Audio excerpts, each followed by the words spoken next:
Welcome to Career Tools. This week, event-based peer feedback, part 1.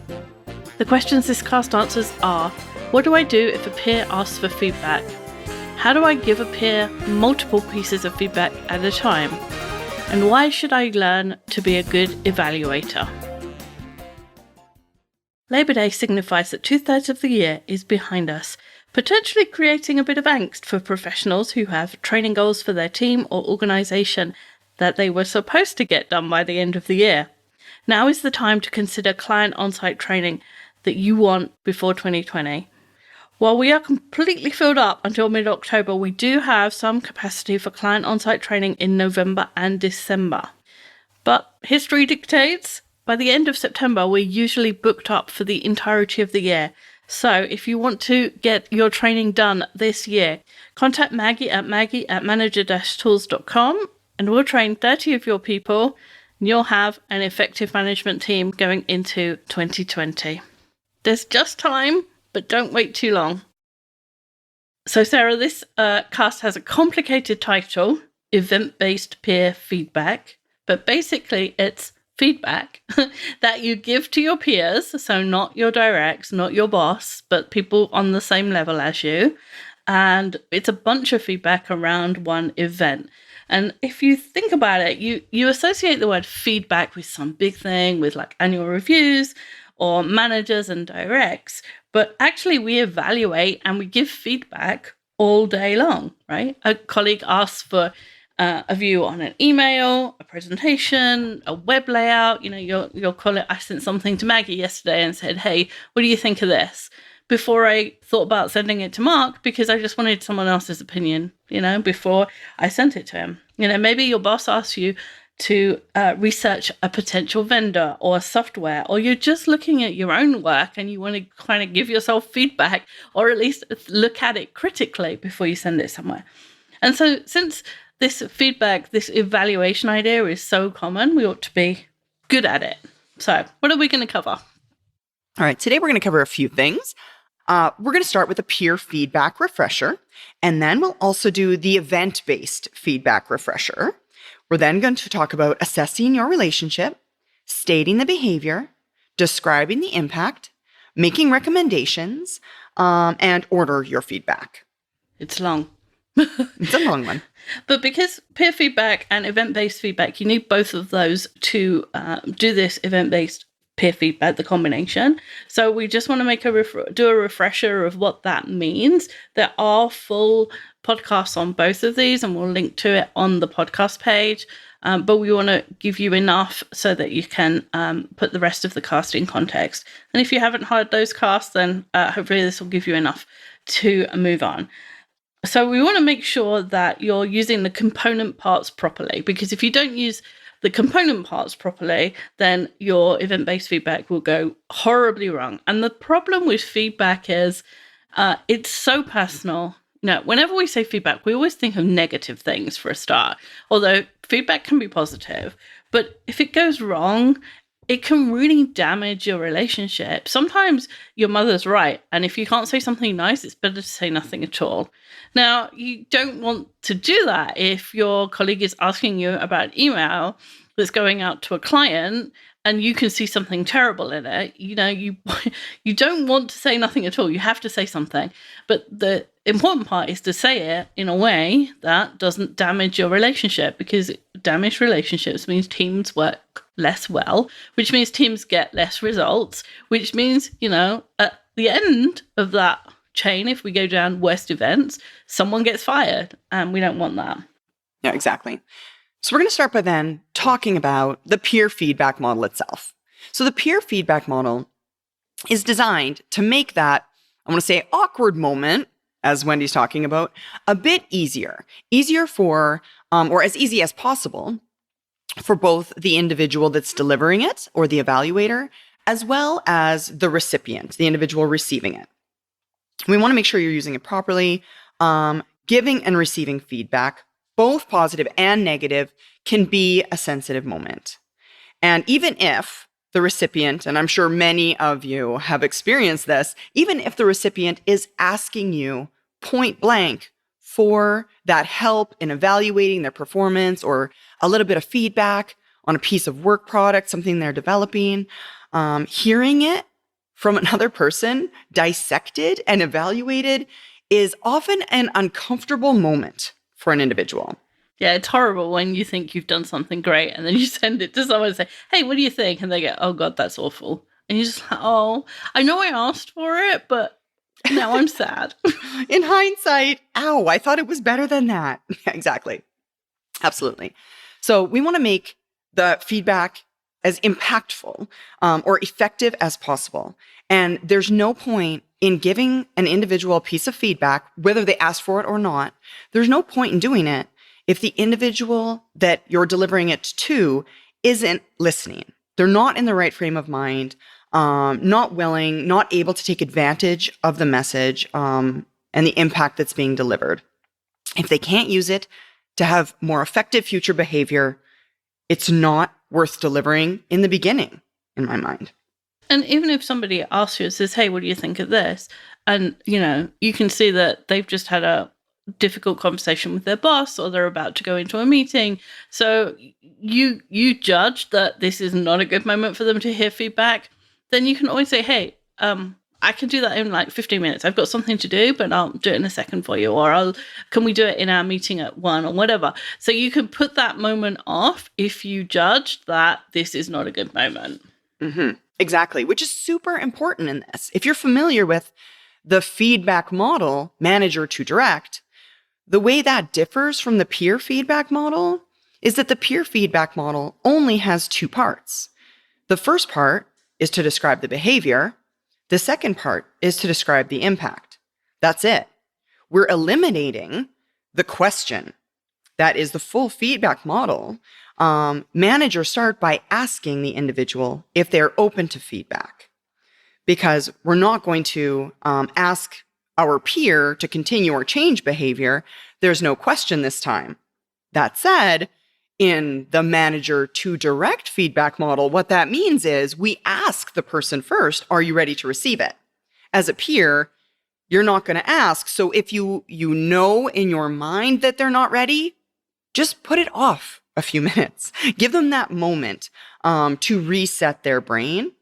You're not asking the question to see if they're ready. So you do have to take a little bit more effort on your part to make sure they're in the best frame of mind to receive it. There's a little bit of judgment there. Mm-hmm. A little bit of judgment, absolutely. And we're also then, because we're only utilizing the behavior and impact steps, we're going to eliminate the 4th step. That is where we ask the person to change or to continue their behavior.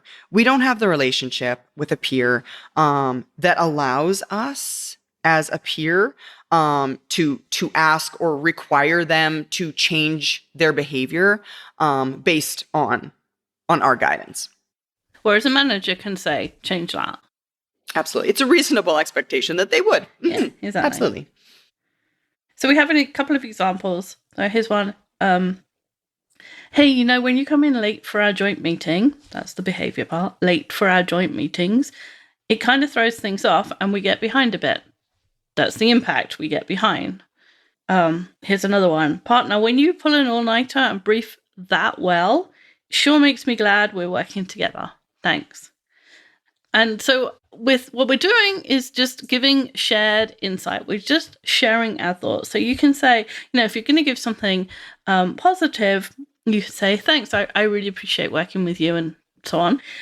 If you give a negative one, you can say, hey, you're cool just the way I see it. Or, hey, this is just the way I feel. If you said, when you come in late to our joint meetings, it kind of throws things off and we get behind, then the next sentence might be, just wanting to let you know. Or, I know you're busy, so maybe we should start these meetings at 15 minutes past the hour instead of on the hour. Is there something I can do to make it easier for you? So it's all about kind of a shared working out of a problem. It's like, oh, hey, I noticed this doesn't go so well. Can we work it out? Rather than a manager who would say, I noticed this doesn't go well. Work it out. Yes, exactly. Absolutely. So that's the peer feedback model. All right. Now, our event-based feedback refresher. Event-based feedback is a way that managers can give lots of feedback in a single instance at one time. It works if the behaviors that you're going to be talking about, there's a number of them that happened all at the same time you want to mention, then they occurred at a single event or within a short time frame in a somehow related way. So, for example, in a single meeting that you attended, during a presentation that they delivered.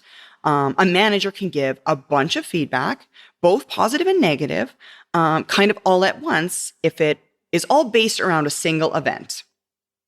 So staying specific in this case then is what allows a direct to receive an abundance of feedback in one instance. Because it's singled around an event, rather than multiple different events, the brain doesn't have to jump all over the map. Mm-hmm. Yeah, you don't want to give a bunch of vague feedback or feedback that's about different things because it's too confusing. So if we said, great job on the opening, overall timing was good, I wouldn't have hit hard on the cost issues, you have to stop with the analogies. Good use of visuals. It's like a bunch of words that are not helpful because your head is so full of questions that about the specifics, they won't hear any of it well. If you say great job on the opening, okay, if you said it to me, I'm thinking, okay, what's the definition of great? Which bit are you calling the opening? What was great about what was it? The opening? Yeah. Mm-hmm. But was it because I asked a question? Was it because I had audience engagement? Was it because I was looking at them? Was it because my first slide was awesome? It could be a million things. And actually, even if, as I read that, I was thinking, even if I was taking notes, I wouldn't be able to take notes about those issues that fast because they're not specific. Because I would be writing great job on the opening, and then I would be trying to write down my questions about it before then by the time I'd done that, they'd have done the whole lot. So it's really important to be specific. Mm-hmm. Event-based feedback just repeats, in this instance, the first and second parts of the peer feedback model. So while remaining specific, so that your brain, again, doesn't have to jump all over the place. It's not like watching a ping pong match. It's all about a single instance. So for example, when you started on time, it sent the right message efficiently. When you answered that question about the deck during your introduction, I do think it threw off your game and took a bit too much time. When you didn't say anything when Bob was talking, after his time was up, that hurt your credibility and lost some folks. That said, when you did cut Bob off the second time, that was awesome. And there's something about going a little bit more slowly as well, because you have to put more specifics into the sentence. It actually makes you talk more slowly. And if you go too fast, people can't keep up with you. You have to remember that in your own head, you can see the map of where you're going. Everybody else is going out in the dark and they're just following your words. So going more slowly helps the person listening. And we're reading, which makes it easy for us to keep going. But if you were doing it for real, you probably would have gone even slower and had some more pauses between those sentences. And you'd be looking at the person. So you would, or worst case, you'd be on the phone, but hopefully you'd be looking at the person, and so you'd be able to see if they're keeping up with you. If they're making notes, you can see when their pen stops moving. So you want to go at the same speed as they are keeping up with, and for different people that will be different things. If you've listened to our podcast for a while, you've heard Mark quote Peter Drucker, probably one of his favourite reads. One of Maggie's favourite Drucker quotes is, "Listening is not a skill, it's a discipline. Anybody can do it. All you have to do is keep your mouth shut." And while Mr. Drucker suggests that communication is what the listener does, we might add, keep your eyes open too. As with any communication, it's not just the words that matter, it's the behaviours around the words. At our Effective Communicator training, we teach you how to observe others' behaviours in a one-on-one conversation, a large group setting, or even in email. And when you have a good idea of the type of communicator with whom you're dealing, and you care enough to evolve a solid professional relationship, you can do that. Let us teach your organisation these skills either by having us come directly to you, working with up to 30 folks, or sending your folks to one of our Effective Communicator public conferences. This skill is great for those who are customer-facing, external, or internal. It's not hard, once you know what to do. So now we've talked about how the two models fit together. We're going to give you some more detail about what to say and how. So the first section was state the behavior. And describing what you see and hear and not drawing conclusions is definitely the hardest bit of feedback. We can illustrate the difference with an example. So I could say a peer in a meeting, what they did was, when you roll your eyes, cross your arms, and move away from the table. Or I could say, when you have a bad attitude. And you pretty much guarantee that people rolling their eyes and pushing away from the table and crossing their arms have a bad attitude. But bad attitude is the conclusion, not the behavior. And so if I said that to Sarah, her first thing would be, I don't have a bad attitude. Like, it's not my attitude. That was a ridiculous idea, Wendy. Yes, exactly. My reaction was completely normal. So you can argue with a conclusion. You can't argue with behavior. So if I say to her, you pushed away from the table, she can't say, no, I didn't, because she did. And it was obvious and we saw it. So you either crossed your arms or you didn't. If you begin with a conclusion, you'll spend time talking to your peer about whether or not your conclusion was correct. And part of the reason for asking people for evaluation is that different people see things differently.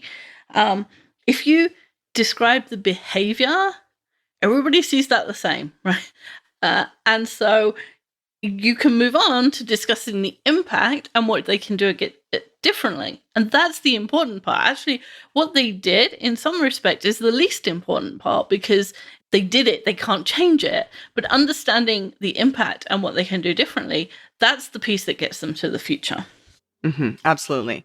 We don't just describe the behavior to avoid arguments, though. We also describe the behavior because it's the one thing that we can all agree on. That is, the conclusion is in the eye of the beholder, right? If 10 people are in that meeting room and see that person roll their eyes, cross their arms, push back from the table, we're all going to agree that we saw crossed arms, rolling eyes, pushing back, but we're not going to agree necessarily on the actual conclusion. For example, one of us, Wendy, might conclude, oh, that's a bad attitude. One of us, like myself, I might be like, wow, I agree with the behaviors that person exhibits. That was a ridiculous idea and a perfectly appropriate response to that, right?